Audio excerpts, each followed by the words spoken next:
pas un esprit de timidité que Dieu nous a donné, mais un esprit de force, d'amour et de sagesse. N'aie donc point honte du témoignage à rendre à notre Seigneur, ni de moi son prisonnier, mais souffre avec moi pour l'Évangile, par la puissance de Dieu qui nous a sauvés et nous a adressé une sainte convocation, non à cause de nos œuvres, mais selon son propre dessein, et selon la grâce qui nous a été donnée en Jésus-Christ avant les temps éternels, et qui a été manifestée maintenant par l'apparition de notre Sauveur Jésus-Christ, qui a détruit la mort et mis en évidence la vie et l'immortalité par l'Évangile.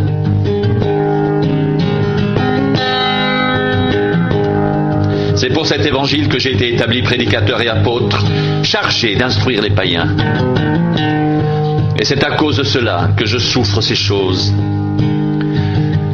Mais je n'en ai point honte, car je sais en qui j'ai cru, et je suis persuadé qu'il a la puissance de garder mon dépôt jusqu'à ce jour-là.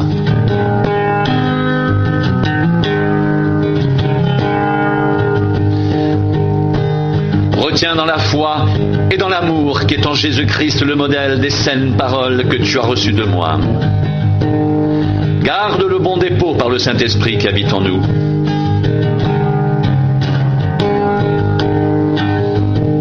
Toi donc, mon enfant, fortifie-toi dans la grâce qui est en Jésus-Christ. Et ce que tu as entendu de moi, en présence de beaucoup de témoins, confie-le à des hommes fidèles, qui soient capables de l'enseigner aussi à d'autres. Souffre avec moi comme un bon soldat de Jésus-Christ. Il n'est pas de soldat qui s'embarrasse des affaires de la vie.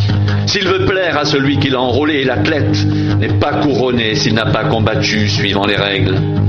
Il faut que le laboureur travaille avant de recueillir les fruits. Comprends ce que je dis, car le Seigneur te donnera de l'intelligence en toutes choses.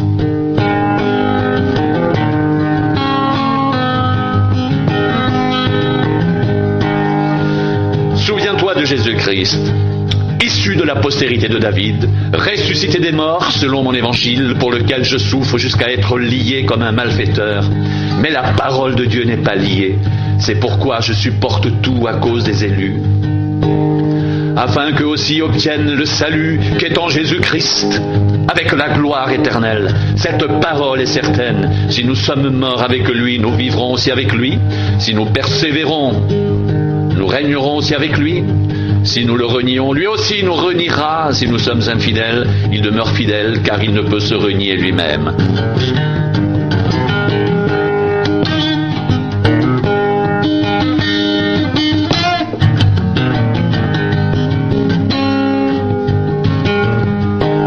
Rappelle ces choses en conjurant devant Dieu, qu'on évite les disputes de mots qui ne servent qu'à la ruine de ceux qui les écoutent.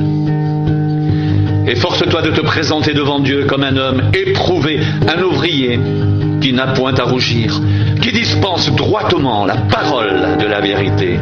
Évite les discours vains et profanes, car ceux qui les tiennent avanceront toujours plus dans l'impiété, et leur parole rongera comme la gangrène. De ce nombre sont Hyménée et Philette, qui se sont détournés de la vérité, disant que la résurrection est déjà arrivée, et qui renversent la foi de quelques-uns.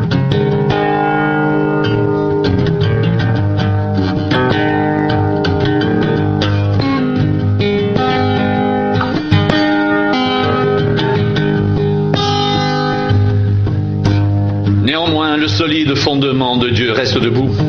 Avec ses paroles qui lui servent de sceau, le Seigneur connaît ceux qui lui appartiennent. Quiconque prononce le nom du Seigneur, qu'il s'éloigne de l'iniquité. Dans une grande maison, il n'y a pas seulement des vases d'or et d'argent, mais il y a aussi des vases de bois et de terre. Les uns sont des vases d'honneur, les autres sont d'un usage vil. Si donc quelqu'un se conserve pur en s'abstenant de ces choses, il sera un vase d'honneur, sanctifié, utile à son maître, propre à toute bonne œuvre.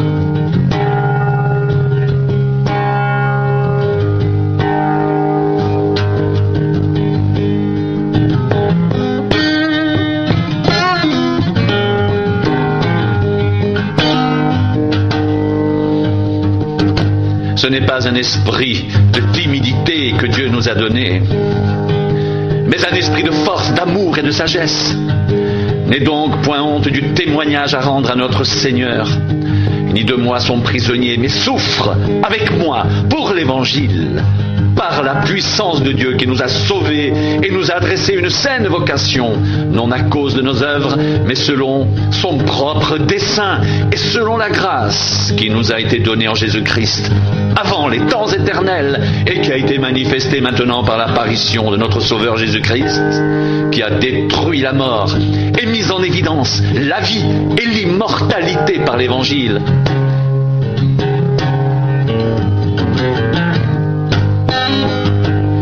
C'est pour cet évangile que j'ai été établi, prédicateur et apôtre, chargé d'instruire les païens, et c'est à cause de cela que je souffre ces choses, mais je n'en ai point honte. Car je sais en qui j'ai cru, et je suis persuadé qu'il a la puissance de garder mon dépôt jusqu'à ce jour-là. Retiens dans la foi et dans l'amour qu'est en Jésus-Christ le modèle des saines paroles que tu as reçues de moi. Garde le bon dépôt par le Saint-Esprit qui habite en nous.